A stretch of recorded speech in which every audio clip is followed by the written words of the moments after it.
This is a good time to talk about the cookie cutter, isn't it, Bob? Yes, it is. Come on up. Okay. Since you claim to be an expert at this. Yeah, I'm claiming to I be an don't- I'm expert not at going it, to but we call do a somebody. lot of it. I have here a piece of carpet.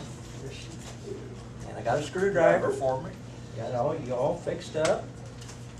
I have something else here. I have a piece of paper and a pencil. You know what that's for, don't you? No, I don't use that. I'm serious. I know you don't. Because you're such an expert, but they don't know. And while we're talking about this, Our primary objective here is that what we're going to replace with must exactly match. and that's the idea behind this, but Yeah. not all spots are gonna be this big, or Or they might be bigger. Smaller. Yeah, but it's a good general purpose approach. Mm-hmm. What, because he's an installer, he knows right away what the pile direction here is and everything. And that's the other, next thing I was gonna say was pile direction is so crucial. Yeah. There's several ways of determining. One way is, what's pile direction? Here's your cut pile. When they're making the carpet, okay, actually they make it upside down. Going through this gigantic sewing machine forms the loop. There's a little knife edge that slits it, but it doesn't stop to form the loop and then move to the next.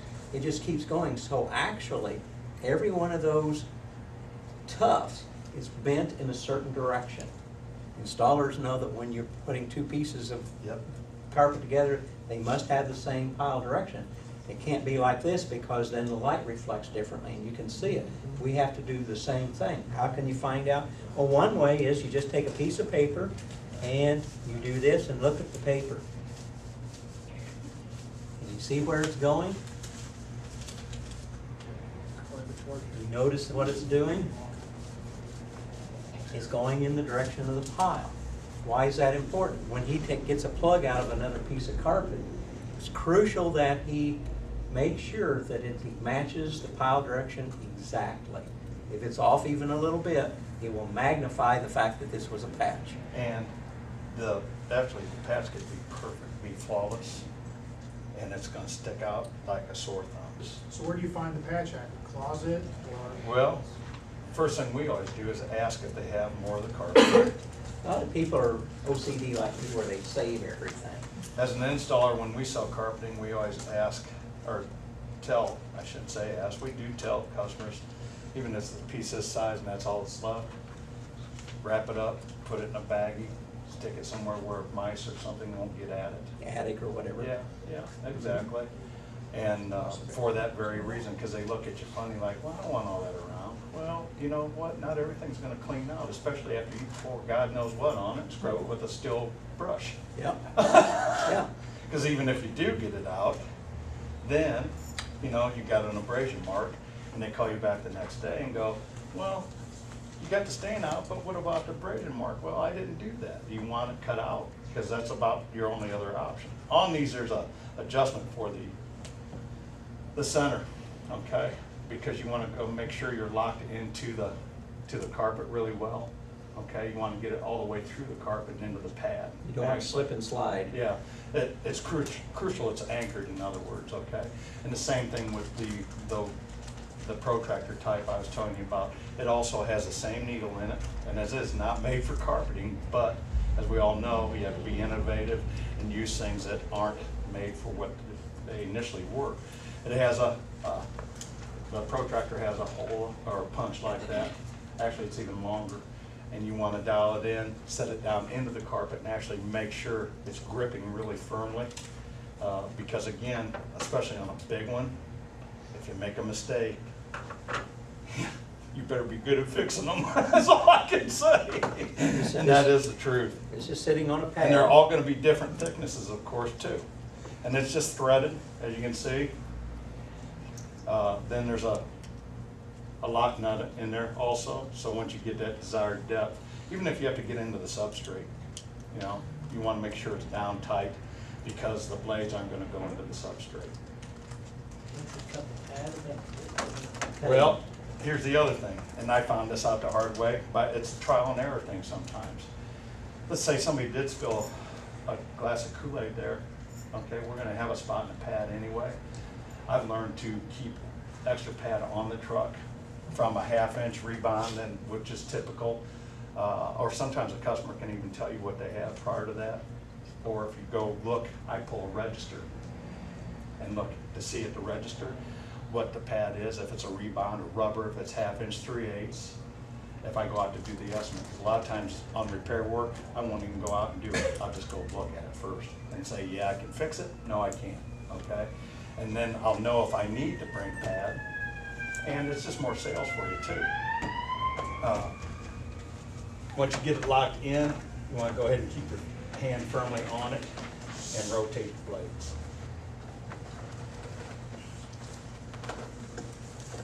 And I'm on the table right now too, Don, sorry. I hope I didn't do it.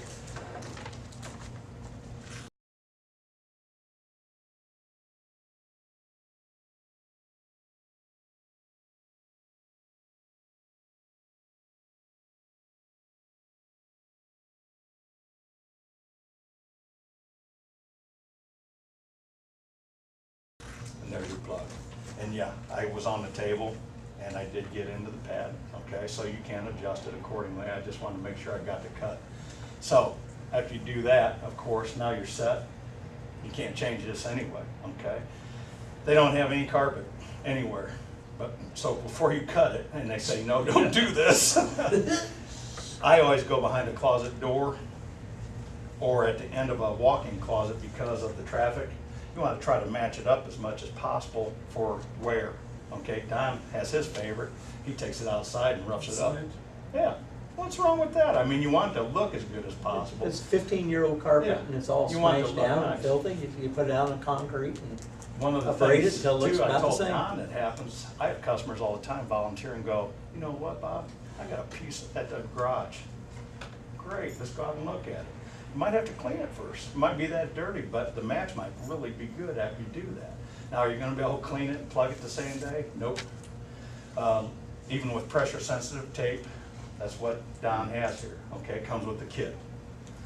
Place it in underneath, you peel it back.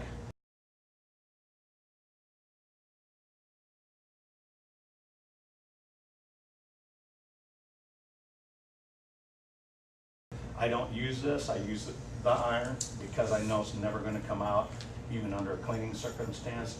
With this, you might get a little pucker at the edges. I seam seal too, you want it to look good, professional.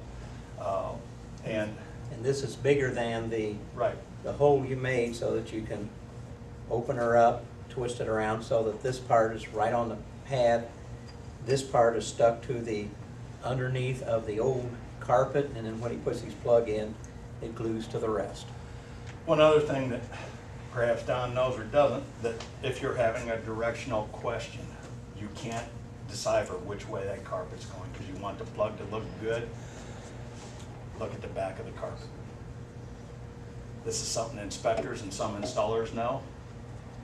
It doesn't have an arrow on it, and you can't decide by rubbing it or doing the paper test or using a comb. Some people use combs too.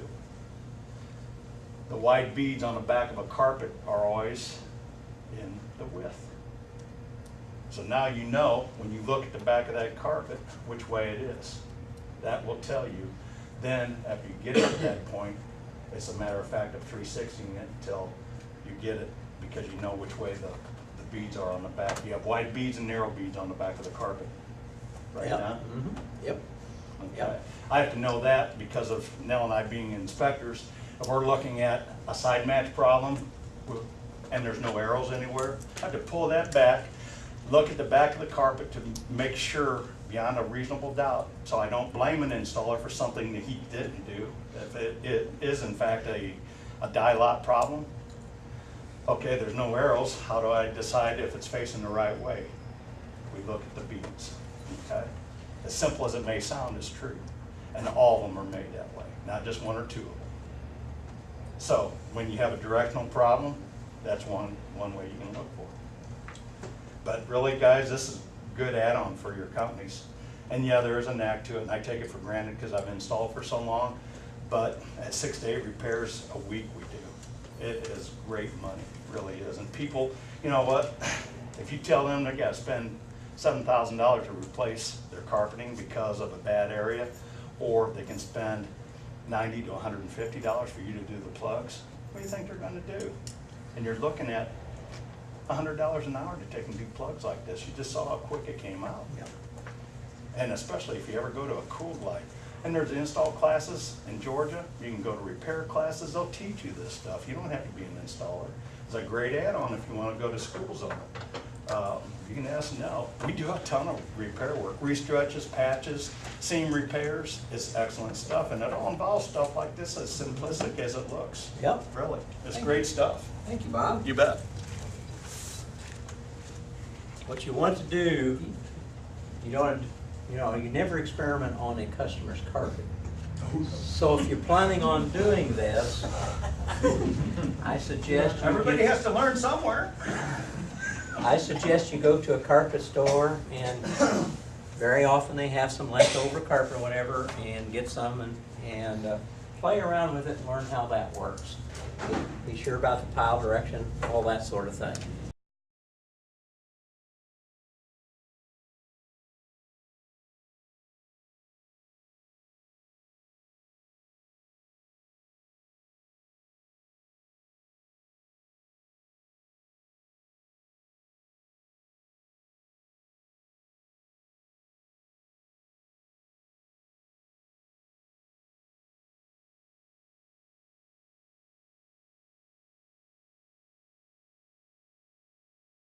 Take our duckbill shears, not scissors, preferably duckbill shears. Great invention. I can get any stain out.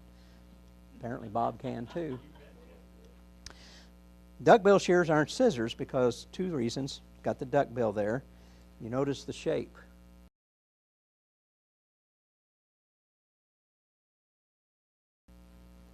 The reason it's shaped that way, like this stupid piece of junk that's laid on this carpet, if a tuft comes loose, cut it real easy.